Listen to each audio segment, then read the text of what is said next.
एक पैर में ऐसे बम और खतरनाक हथियार छिपे हुए हैं जो किसी को भी दहशत में डाल सकते हैं। ये रहस्यमय पैर, जिनकी कहानियां विज्ञान को भी चौंका देती है, आज भी हमारे बीच मौजूद है। उनके पीछे छिपी सच्चाई संदेह और जिज्ञासा को बढ़ाती है। एक विशेष पैर ने 50 वर्षों तक एक कुत्ते को अपने अंदर कैद रखा, जिस पर विश्वास करना कठिन है। इस अद्भुत कहानी ने हर किसी को चौंका दिया, लेकिन सच जानकर हैरानी और भी बढ़ जाती है। कुत्ते का शरीर 50 वर्षों तक सर नहीं पाया, और इस बात ने सभी को अचरज में डाल दिया।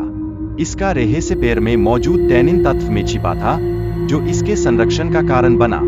यहाँ प्रश्न उठता है, क्या इस प्रकृति के रहस्यों को हम कभी पूरी तरह समझ पाएंगे? पैर ने एक पूरी साइकिल को अपने अंदर समेट लिया। यह अद्भुत घटना 1914 में तब शुरू हुई जब एक लड़के ने इसे पैर से बांध दिया था। लेकिन क्या इस साइकिल का पैर में समाना एक संयोग था या कुछ और गहरा? धीरे धीरे साइकिल पैर के तने में समा गई, जिससे यह एक रहस्य बन गई। यह घटना 1950 के दशक में लोगों के लिए एक चौंकाने वाला रहस्य बन गई। फिर 1990 के दशक में इंटरनेट पर इस साइकिल की तस्वीर ने इसकी कहानी को एक नए मोड़ पर ला दिया। इस तस्वीर ने इसे एक प्राकृतिक आश्चर्य के रूप में प्रस्तुत किया, और अब यह इतिहास का एक अनूठा हिस्सा बन चुकी है। लेकिन इस पैर की कहानी के पीछे और भी क्या है? क्या इससे जुड़े और भी रहस्य हैं जो अभी तक उजागर नहीं हुए हैं? इस परंपरा की शुरुआत 1700 से 1800 के बीच हुई थी, जब लोग मानते थे कि सिक्के ठोकने से उनके रोग ठीक हो जाएंगे। यह धारणा अद्भुत है, और यह सोचने पर मजबूर करती है कि हमारे पूर्वज कितने अज्ञात तथ्यों के प्रति आस्थावान थे। लोगों का मानना था कि स्वस्थ व्यक्ति द्वारा सिक्के निकालने से वह खुद बीमार हो सकता है, इसलिए इन्हें छुआ नहीं जाता था। यह विश्वास आज भी कई जगहों पर जीवित है। क्या आधुनिक विज्ञान इस परंपरा को समझा सकता है, या यह एक रहस्य ही रह जाएगा?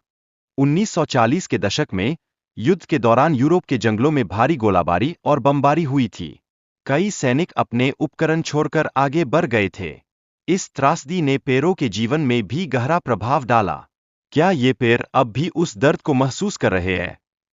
पैर धीरे धीरे उन छोड़े गए हथियारों को अपने अंदर समाहित कर लेते हैं, और ये हथियार एक तरह से पैर के तने का हिस्सा बन जाते हैं। यूरोप के कुछ जंगलों में, विशेष रूप से जर्मनी, फ्रांस, बेल्जियम और रूस में, युद्ध के अवशेष आज भी मौजूद है। प्राचीन विश्वासों के अनुसार लोग अपने इच्छाओं को पूरा करने के लिए जूते लटकाते थे। यह परंपरा कुछ संस्कृतियों में नदी में सिक्के फेंकने की परंपरा से मिलती जुलती है। लेकिन क्या यह सिर्फ एक संयोग है, या इसके पीछे कोई गहरा अर्थ छिपा है? यात्रियों के लिए यह परंपरा एक पहचान का प्रतीक थी, ताकि वे भविष्य में अपने यात्रा स्थलों को याद रख सकें। यह जूते लटकाने की एक अनोखी विधि थी, जो जीवन के सांस्कृतिक संदर्भ को प्रदर्शित करती है। क्या यह परंपरा आज भी उन यादों को जिंदा रखती है? कुछ लोग मानते हैं कि यह परंपरा मृत आत्माओं की श्रद्धांजलि के रूप में शुरू हुई थी। जूते लटकाकर प्रियजनों को याद किया जाता है। क्या यह श्रद्धांजलि वास्तव में उन आत्माओं तक पहुंचती है, या यह बस एक पुराना विश्वास है जो समय के साथ विकसित हुआ है? इस प्रकार इन पैरों और परंपराओं ने हमारी सोच को एक नई दिशा दी है। हमें यह सोचने पर मजबूर किया है कि क्या प्रकृति के इन रहस्यों में कुछ गहरा और अद्भुत है, जो हम अभी तक नहीं समझ सके हैं।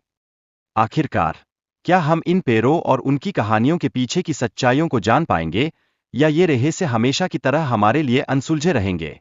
यह संदेह और जिज्ञासा ही तो है जो हमें इन अद्भुत कथाओं की ओर खींचती है।